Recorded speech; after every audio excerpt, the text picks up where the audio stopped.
Hey everybody, Riker Rider here, and welcome to the last project in the Summer of Wario, and I assure you, I have saved the best for last. Since getting all that treasure from the music box in Wario Land 3, apparently Wario has purchased a Mercedes.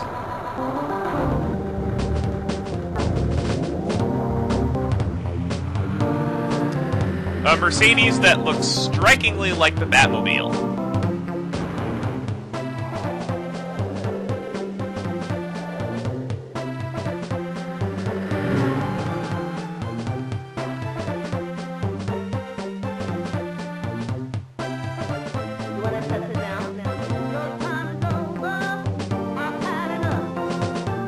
So apparently, in the paper, Wario found the pyramid, and he's gonna go there and find more treasure. But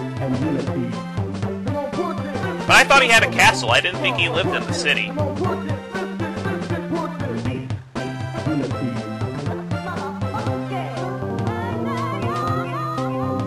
This is Wario Land 4 for the Game Boy Advance. Probably the best game in the quadrilogy for replayability, level design, and pretty much everything. Now, one thing I am very impressed with is this game's soundtrack. Being able to do any kind of lyrics for Game Boy Advance is very technically impressive because GBA wasn't big enough to use even low-quality MP3 or OGG or whatever music track quality there was other than MIDI, because most games use MIDI, and to do something like that in MIDI you would need to have a lot more samples. You do get 2 save files, which is nice, and I'm not going to be touching this one because this is the one that has all my high scores on it. Yes, this game keeps scores for each individual stage, which adds to the replay value a ton.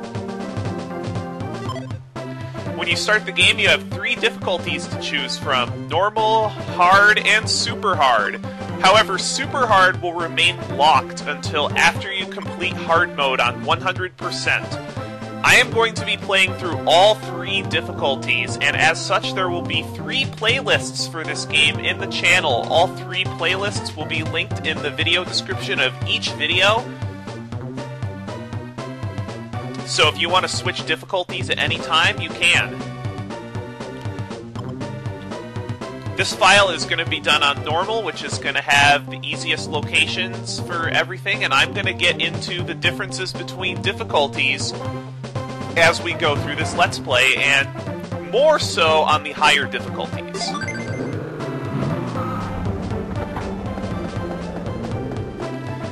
Another thing that was really impressive regarding lyrics in the music is that this was a launch title for the Game Boy Advance. I think this was the first game I got for... No, it was the second game. The first game I got was Mario Kart Super Circuit. Here we go!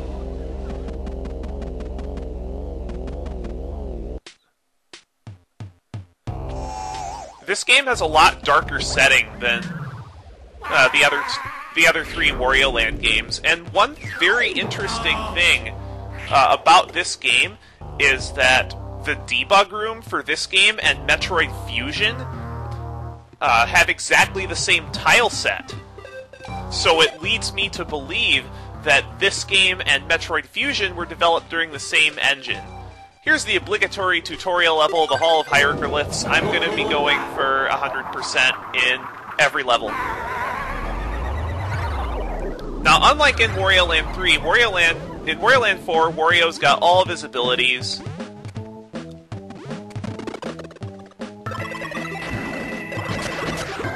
And a couple new ones that you'll be able to see later in the stage. Unfortunately, since Wario has left the music box and his castle, he is no longer immortal. See that heart bar in the upper left corner? That represents Wario's health. That's the number of hits he can take before he dies. Now, I'm going to come back to these enemies later for a reason that I'll explain in a bit. See that bar beneath my health? Every time you kill an enemy, a red orb will drop, and if you can fill that up, you'll get an extra heart. However, you get a special bonus if you have full hearts and a full health bar. If you hold the L or R button, you'll be able to do a charge that's faster than your normal dash. You know, I'm actually going to kill these guys since it fills up completely at 8. And those dark-colored blocks you will need the supercharge to do. And that's definitely the fastest way to go through the level if you're looking to do a speedrun. I do like that the charge time on all of on throwing objects is greatly shortened. You may have noticed I picked up a couple of statue pieces earlier. Those two things in the center of the screen. You need 4 statue pieces to clear the stage. Well, not clear the stage, but to clear the world, you'll need to get 4 statue pieces from every stage. Now, that item I picked up out of that treasure chest will give me full hearts. And now you may notice that I have a full health bar and a full heart bar underneath it. Now what will happen is, instead of dropping those red orbs that give you hearts, every enemy will drop 100 coins. This is very important for getting high scores, and I believe it is required to get a gold crown on this stage.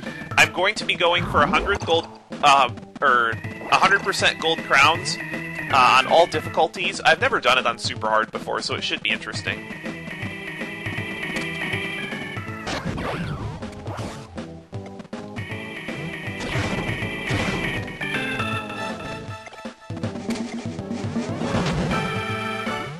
Getting max score on normal for most stages is pretty trivial.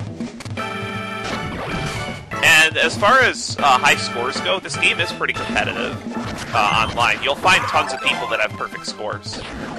If you're wondering why I'm pounding the ground to change the enemy's colors, certain enemies have different varieties, and you can pound the ground to get them to cycle through to the one that has the most coins when you kill it. That is Keezer. Keezer is required to... you need to find Keezer in the stage and get him to the goal in order to get to the next level.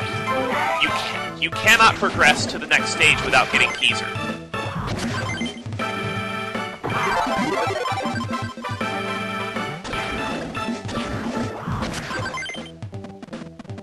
You know what? I'm not even going to talk about how the difficulties are different, or the differences in difficulties in normal. I'll talk about it more on hard and super hard as I get to each stage. Those diamonds are worth 1,000 coins. Grab as many as you can. This passage is really easy to miss as well. And I believe on a higher difficulty, one of the statue pieces gets moved there. Well, we've got our 10k, so now we're fine. 10k is 10,000 coins per stage is what's required to get a gold crown. Now, we can't get past those frog blocks until we step on the frog statue. And the frog statue is what opens the goal up, but once you step on it, a time limit is imposed on you. And if you don't get back to the goal by the time that time limit expires, Wario will start losing coins. And if you run out of coins after you hit the statue, you die. And that's the whole Hieroglyphs. The stages in this game are huge, by the way. Like, the Hall of Hieroglyphs was fairly large, and that is the smallest stage in the game. Yes, we know the game auto-saves every time you leave a stage, which is a little bit annoying, but it's not too bad. That's the only stage in the entry passage, so you only need to have one jewel complete in order to open the door at the end.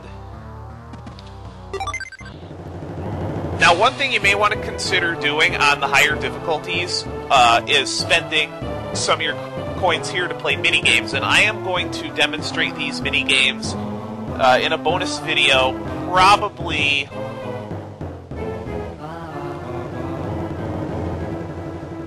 probably next time I'll play minigames, but I'm gonna fight the boss first. I'm gonna put the minigame video in all 3 of the playlists. And if you're looking to farm medals for boss encounters, and you're gonna want to do it on the higher difficulties, now is the best time to do it because you can get a quick 11,000 from the first stage, and minigames only cost 2,000 coins right now. They'll cost 5,000 later, but I'm not going to play any of the games right now. Instead, I'm just going to go fight Spoiled Rotten.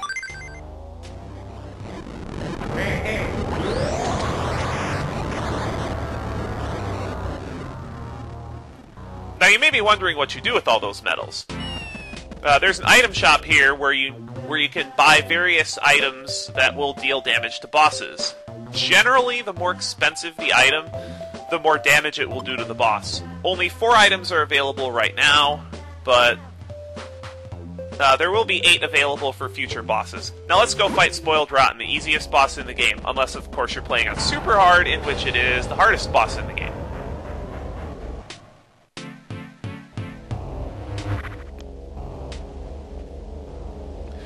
One nice thing about fighting bosses, though, is you do get full health for them. But every boss is timed. If you can't kill the boss before your timer runs out, then it's GG.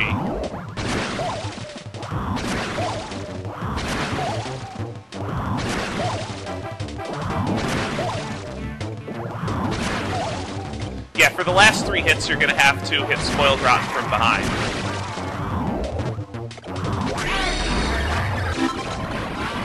Pretty easy fight. And that's the entry passage.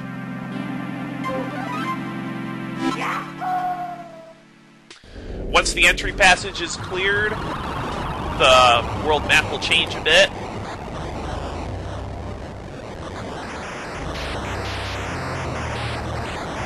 Revealing a pyramid made out of solid gold. Is this the golden pyramid that the newspaper was talking about? Probably not, but it's pretty awesome nonetheless. A pyramid made out of solid gold. And the 4 passages open up. These are the main passages in the game. The Emerald Passage, the Ruby Passage, the Topaz Passage, and the Sapphire Passage. I'm going to be handling them in counterclockwise order, starting with the Emerald Passage, which is about the level of difficulty that they are. The Sapphire Passage has the hardest stages, and the Emerald Passage has the easiest stages. You may have also noticed that I passed by a sound room. We'll get to that later. But why did that cat follow us all the way here? And what are the real stages of the game like? Find out on Let's Play Wario Land 4 next time. See you guys later.